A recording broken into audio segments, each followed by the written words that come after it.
Noite, segunda-feira de carnaval, nona OAB Live Quiz, a nossa penúltima OAB Live Quiz dessa primeira rodada.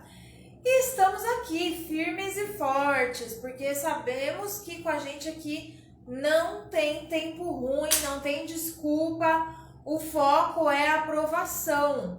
Aliás, faltam 20 dias, exatamente 20 dias para a primeira fase do exame de ordem, tá? Gente, a minha gata acabou de pegar o giz que eu tinha deixado separado aqui para colocar a resposta das alternativas corretas, mas não tem problema, a gente segue sem o giz mesmo, tá? Olha só, acabei de receber o giz aqui de volta, obrigada. Então vamos lá, Sandrinha, boa noite. Vamos pular carnaval, só que de um jeito um pouquinho diferente, não é mesmo? Então o que nós separamos aqui para hoje? Alegria, bom humor em primeiro lugar, que é necessário para a gente viver e também para a gente estudar. E impostos estaduais.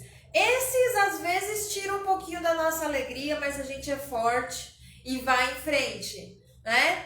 Então, gente, quais são os impostos estaduais que a gente vai tratar aqui? Isso, Nelson, bloco da aprovação, exatamente. Quais são os impostos que a gente vai tratar aqui? O ITCMD, que é o Imposto sobre Transmissão Causa-Mortes e Doação. Vamos falar também do ICMS, que é o Imposto sobre Circulação de Mercadorias e Serviços de Transporte Interestadual, Intermunicipal e de Telecomunicações. E ainda do IPVA, que é o Imposto sobre a Propriedade de Veículos Automotores. Esses três impostos, eles estão dispostos na Constituição Federal no artigo 155. Da parte ali do Sistema Tributário Nacional, o artigo 155 ele é um dos mais extensos, principalmente por causa do ICMS. A Constituição fala bastante sobre o ICMS ali. Rebeca, seja bem-vinda, querida. Que legal ver você por aqui, viu?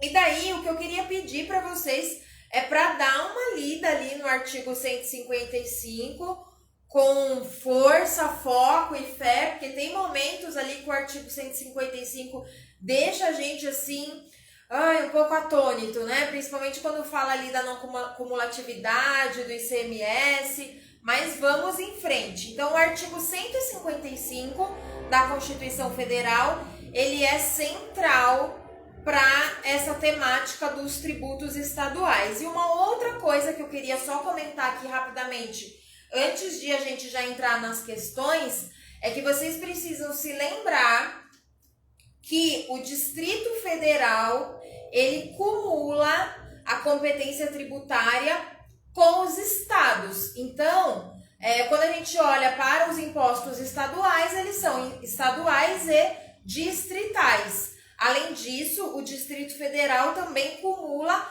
a competência tributária municipal, tá? Então, semana que vem a gente vai falar dos impostos municipais, a gente acaba falando também do Distrito Federal, ok? Eu vou seguir a ordem do artigo 155, tá? Então, a gente vai falar do ITCMD, do ICMS e, por fim, do IPVA, ok? Então, vamos lá, gente, vamos começar aqui. Só para lembrar, o ITCMD é um imposto sobre transmissão, causa-mortes e doação. Então, a gente até vê, às vezes, as pessoas falando assim, imposto sobre herança. Que imposto que é esse sobre herança? É o ITCMD. Doação não é uma coisa tão comum da gente ver no dia a dia, mas quando acontece, pode ser tributada aqui por esse imposto estadual, ok? Vamos lá. Questão sobre ITCMD, que caiu em 2019 no 30º exame de ordem. Vocês sabiam que o 30º exame de ordem foi um dos mais difíceis? Foi um dos mais difíceis, um dos que mais teve reprovações Então é até um exame legal de vocês pegarem para fazer como simulado, porque se vocês forem bem nesse 30º exame de ordem, já é um bom indicativo ali da sua situação, do seu preparo, tá bom? Vamos lá. Otávio, domiciliado no estado X, possui ações representativas do capital social da sociedade Beta SA, com sede no estado Y, e deve doar parte da sua participação acionária a Mário, seu filho, então domiciliado no estado Z. Então, gente, vamos recapitular aqui a situação. Otávio é o doador. Ele está no estado X. Temos 3 estados aqui, né? O Otávio está no estado X. A sociedade Beta SA está no estado Y. E depois o Mário, que é o filho do Otávio, que é o que vai receber a doação, está no estado Z. Então, temos 3 estados aqui. Com dúvidas quanto ao estado para o qual deverá ser recolhido o ITCD, olha só, no enunciado não falou ITCMD, tá, gente? Tá falando aqui ITCD. Então, se vocês verem ITCD ou ITCMD é a mesma coisa, tá? Não tem problema. Com dúvidas quanto ao estado para o qual deverá ser recolhido o ITCD incidente nessa operação, Mário consulta seu escritório, destacando que o estado Z, ou seja, o estado do Mário, o estado do filho do Otávio, que é o doador, o estado do Mário, que é o donatário, ele cobra alíquotas inferiores praticadas pelos demais estados. Com base nisso, assinale a afirmativa correta. Então, gente, esse exercício quer saber de você o quê? Para qual estado tem que ser recolhido o ITCD ou o ITCMD, né? No caso aqui o examinador preferiu o ITCD. Então vamos lá. Alternativa A. O ente competente para exigir o ITCD na operação em análise é o estado X, onde tem domicílio o doador. Alternativa B. O ITCD deverá ser recolhido ao estado Y, uma vez que o bem a ser doado consiste em participação acionária relativa à sociedade ali estabelecida e o imposto compete ao estado da situação do bem. C. O ITCD deverá ser recolhido ao estado Z, uma vez que o contribuinte do imposto é o donatário.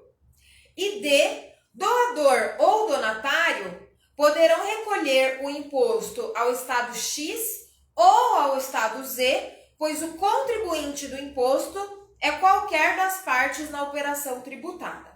Gente, vamos lá. Qual que é a alternativa correta? Essa alternativa D, ela já é um pouco estranha, porque ela dá a opção aqui de recolher o imposto no estado X ou no estado Z. E existem bem poucas situações em que a nossa legislação deixa o contribuinte escolher alguma coisa, né? Então, vamos lá, pessoal. Alternativa A, B, C ou D, o que vocês acham? O que vocês acham? O que vocês acham? A Sandrinha falou letra B. Letra B tá falando que tem que ser no estado Y, que é o estado da empresa, lá da sociedade Beta SA, porque é onde está o bem, né? Como a empresa tá lá e são as ações dela, então seria no estado Y, aqui de acordo com a letra B. Pessoal, nesse caso, a alternativa correta é a letra A. Deixa eu já anotar aqui. Alternativa A, ou seja, esse imposto teria que ser recolhido no estado do doador, lá no estado do Otávio, que é o estado X. E de onde vocês vão tirar o fundamento para essa resposta? Anote aí, por favor, artigo 155 da Constituição, parágrafo 1º. E aí, gente,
X e completa seu percurso no município Y, ambos localizados no estado Z. Então, município X, município Z, município X, município Y, ambos localizados no estado Z. Sobre a prestação onerosa desse serviço de transporte deve incidir. Então, é para você escolher aqui qual é o imposto incidente sobre esse serviço.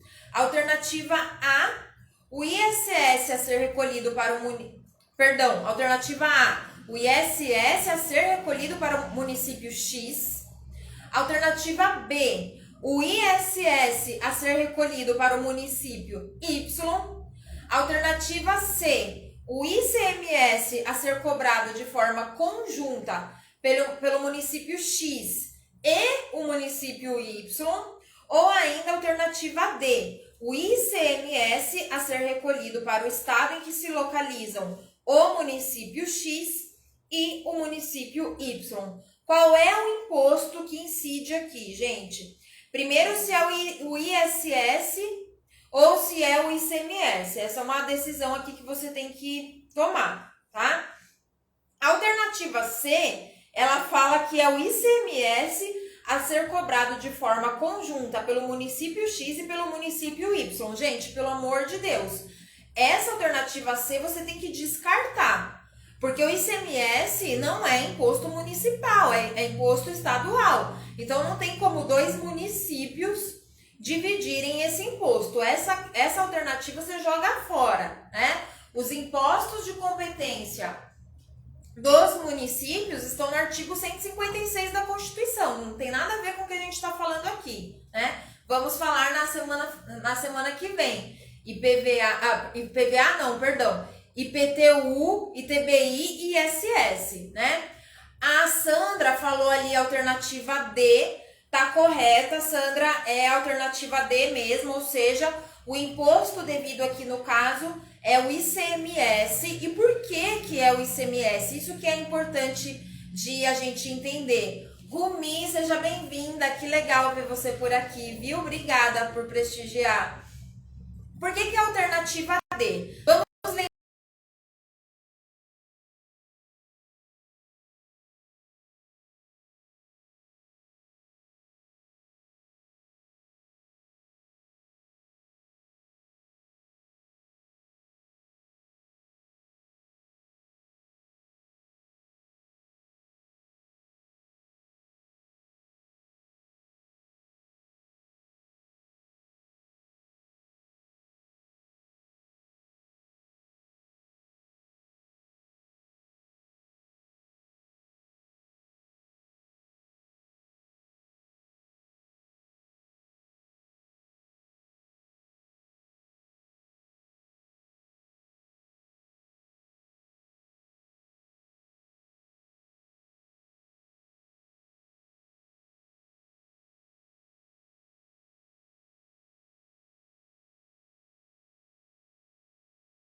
ou D? O que vocês me dizem? Vamos lá, dou-lhe uma, dou-lhe duas. O Nelson falou que a C será. Alguém mais? Pessoal, nessa questão aqui, a alternativa correta é a letra A, Sandra. Peraí que eu vou repetir. Quase saiu a alternativa correta. Ainda bem que você pediu para repetir, né? Vamos lá. O Estado concedeu isoladamente uma isenção de ICMS, né, por meio de uma lei ordinária. E aí o enunciado pede, diante desse cenário, assinale a afirmativa correta. Vamos lá. Alternativa A: é suficiente lei ordinária estadual para a concessão de tal isenção de ICMS por se tratar de tributo de competência estadual. De acordo com a alternativa A, simplesmente o Estado está exercendo sua competência tributária, tá? Alternativa B: ainda que se trate de tributo de competência estadual, somente por lei estadual complementar seria possível a concessão de tal isenção de ICMS. Alternativa C: a lei ordinária estadual pode conceder tal isenção de ICMS desde que condicionada a uma contrapartida do contribuinte beneficiado, ok? E letra D: apesar de se tratar de tributo de competência estadual, a concessão de tal isenção de ICMS pelo Estado deve ser precedida de deliberação dos Estados e do Distrito Federal por meio do CONFAS, ok? Vocês mantêm aí a resposta de vocês? Pessoal, resposta correta, letra D de dado, tá? Letra D de dado. Aliás, a anterior também era a letra D, eu não coloquei a resposta aqui, né? Mas antes que eu me esqueça, ó, já coloco as duas aqui ao mesmo tempo. Pessoal, por que a letra D? Vamos lembrar aqui do seguinte: o ICMS é um imposto que, para a concessão de benefícios fiscais, como, por exemplo, a isenção tributária, a Constituição Federal determina que cabe à lei complementar, presta bem atenção no que eu vou falar, cabe à lei complementar determinar como, mediante deliberação dos estados, os benefícios fiscais serão concedidos. Então, não é que precisa de uma lei complementar para a concessão do benefício fiscal. O que é necessário é que a lei complementar defina, discipline como é que os estados irão deliberar sobre a concessão desse benefício. Pessoal do Piauí Banco, obrigada, viu, pela presença de vocês aqui. E aí, gente, olha só, nós temos uma lei complementar disciplinando essa concessão dos benefícios fiscais do ICMS? Temos.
esse ICMS. Nesse caso, o que o juiz vai ter que fazer? Então, o enunciado questiona: a demanda da municipalidade deverá ser, alternativa A, acolhida em razão da imunidade recíproca, que impede que os entes da federação instituam impostos sobre bens e serviços uns dos outros.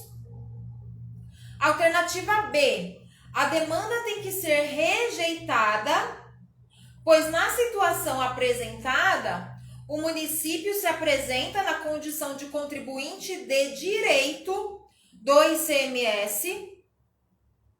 Alternativa C, a demanda merece ser acolhida, pois a empresa concessionária prestadora do serviço de fornecimento de energia não tem competência para cobrar o ICMS. E alternativa D, a demanda merece ser rejeitada, pois o município não goza de imunidade com relação a imposto que incide apenas indiretamente sobre seus bens e serviços.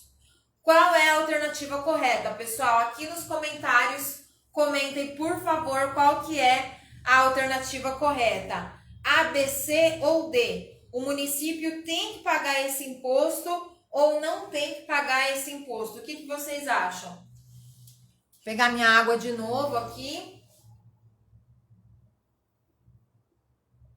Dá sede, viu, gente? Ficar falando aqui assim. Eu falo alto. Nosso jeito de pular carnaval, né? Ó, Sandrinha falou letra A. Mais alguém? Pessoal, vamos lá. Sabe o que é interessante dessa questão? O interessante aqui, ó, o Nelson falou letra A também. O interessante dessa questão é que ela mistura imunidade, competência tributária e o próprio ICMS, né? A alternativa correta, gente, pasme, é a D. A demanda tem que ser rejeitada, tá? Então vamos lá, vamos entender aqui o porquê. O município tem imunidade tributária recíproca, tá? Isso está lá no artigo 150 da Constituição Federal, que diz que os entes federativos, ou seja, a União, os municípios, o Distrito Federal, os estados não podem cobrar impostos uns dos outros. Então, até aqui nada mudou, tá? Os municípios têm sim essa imunidade tributária recíproca. E aí vocês precisam se lembrar o seguinte: imunidade tributária tem basicamente dois tipos. Imunidade tributária subjetiva, que é aquela imunidade que recai sobre determinadas pessoas, como por exemplo, pessoas jurídicas de direito público, aqui no caso um município, e temos a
ela vai ser tributada normalmente.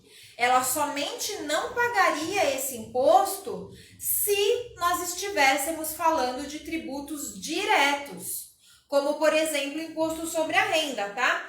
Vocês sabem que para toda a OAB Live Quiz, eu monto material em PDF com as questões e a justificativa da resposta para as questões. Mas se você não quiser esse PDF, quiser só ler depois aí, anota, por favor, recurso extraordinário 608872. Repetindo, recurso extraordinário 608872. O que o STF decidiu aqui nesse caso? Olha só, se a entidade imune estiver na posição de contribuinte de direito, ou seja, ela pagando o tributo diretamente, aí ela tem direito à imunidade tributária, tá? Mas nesse caso aqui, nós estamos falando não da pessoa jurídica ali do município enquanto contribuinte de direito, e sim como contribuinte de fato, né?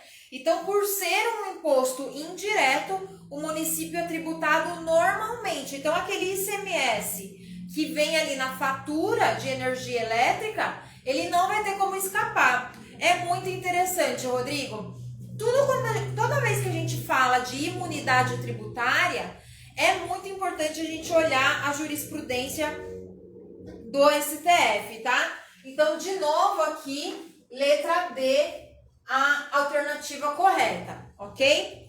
Pessoal, antes de nós irmos para a questão sobre IPVA, que a gente não falou ainda hoje sobre IPVA, tem 5 súmulas que eu preciso que vocês conheçam. Eu quero comentar aqui pelo menos uma. As demais, eu não vou falar uma por uma, porque tá aqui no material de vocês, tá? É só pedir que eu envio rapidinho por e-mail, no máximo até amanhã eu envio, tá? Se vocês quiserem, é contato@sintaxejuridica.com.br, o e-mail se vocês quiserem pedir esse material. Mas tem uma dessas 5 súmulas que eu separei aqui que eu quero falar rapidamente. Olha só.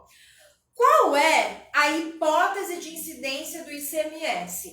É a circulação de mercadorias e serviços de transporte interestadual, intermunicipal e de telecomunicações. O que é essa circulação de mercadoria? Circulação de mercadoria não é a mudança de um lugar para o outro. Circulação de mercadoria é uma operação com conteúdo econômico, como, por exemplo, compra e venda. Então, vamos imaginar a seguinte situação. Digamos que você tem uma empresa, uma indústria, tá? E você fabrica algo lá na sua indústria. Só que a fábrica não fica no mesmo local do armazém onde você guarda ali os seus produtos, tá? Essa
não teria legitimidade para fiscalizar, para acompanhar se foi pago ou não o ICMS, porque o ICMS é estadual, mas a Receita Federal, ela administra tributos federais, tá? E aí a súmula vinculante está dizendo que sim, que é legítima sim essa cobrança do ICMS no desembaraço aduaneiro. Então não é que o importador vai trazer a mercadoria para o território nacional e num segundo momento ele vai fazer o recolhimento desse imposto. Não.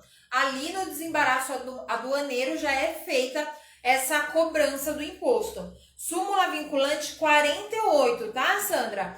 Mas eu vou te mandar o material, tá? Eu te mando o PDF. Tem várias súmulas aqui que eu deixei separadas para vocês lerem, porque elas dão pano para manga, elas dão boas questões de prova, tá? Vamos lá, pessoal. Próxima questão, IPVA, o Imposto sobre a Propriedade de Veículos Automotores. Vamos para a nossa questão aqui, para o nosso enunciado. Projeto de resolução do Senado Federal pretende... peraí, o Rodrigo está perguntando o que seria esse desembaraço. O desembaraço aduaneiro, Rodrigo, é aquele momento em que a autoridade tributária confere ali o pagamento dos tributos, confere se tem a documentação correta, se é uma mercadoria permitida no Brasil, nem tudo pode ser importado. Se tá tudo ok, daí é autorizado o ingresso do produto, da mercadoria no nosso território. Esse é o desembaraço aduaneiro. Quando a gente estuda, inclusive é interessante essa sua pergunta, viu, Rodrigo? Porque quando a gente estuda imposto de importação, IPI sobre produtos industrializados, ou melhor, IPI já é o imposto sobre produtos industrializados, mas o IPI sobre importação. Qual é o momento em que acontece o fato jurídico tributário? É no desembaraço aduaneiro, tá? Então é basicamente isso. Pessoal, sejam bem-vindos aqui quem está entrando agora. E nós estamos indo aqui para a nossa última questão, falando de IPVA. Bem-vinda, Verônica. Boa noite. Vamos lá. IPVA. A maioria das questões, eu não sei se vocês perceberam, mas é tudo com base no artigo 155, né? Para tributos estaduais. Vamos lá.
resolução do Senado estabelecendo a alíquota máxima do ITCMD em 8%, tá?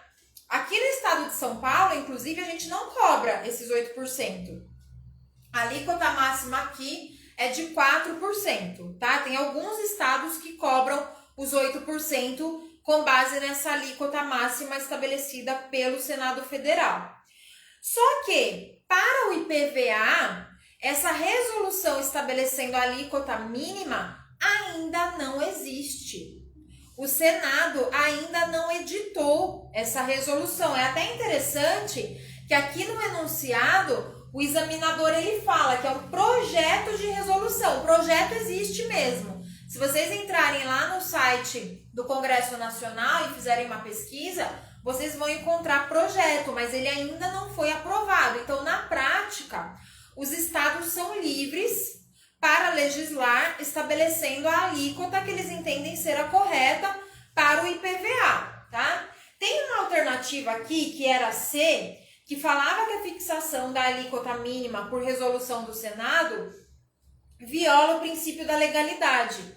Por que não viola o princípio da legalidade? Porque, gente, a existência ou até a inexistência da resolução do Senado não afasta a necessidade da edição da lei. A lei estadual tem que dizer qual é a alíquota ali, naquele estado, tá? É até interessante porque tinha um estado, eu não vou me lembrar qual era agora, que na lei do ITCMD, né? Tô comparando aqui a situação do IPVA com o ITCMD, mas tinha uma lei de um estado que falava assim, que o ITCMD naquele estado seria a alíquota máxima estabelecida em resolução do Senado Federal. Então, o que aconteceria? Se o Senado aumentasse essa alíquota máxima, haveria um aumento automático do ITCMD. E o STF, o Supremo Tribunal Federal, falou não. Isso viola o princípio da legalidade, porque não é a resolução do Senado que estabelece a alíquota. Ele só diz qual é a alíquota máxima do ITCMD. Então, a lei estadual tem que dizer qual é essa alíquota, tá? Aqui no caso da resolução do Senado dizendo qual é a alíquota mínima do IPVA, ela ainda não existe, até o momento não foi editada, então os estados são livres para legislar. Eu até peço bastante, né, Sandrinha, para os meus alunos de tributário lerem o artigo 24, os parágrafos ali do artigo 24 da Constituição, porque a gente vê ali que tem matérias relacionadas à competência comum entre os entes federativos, quando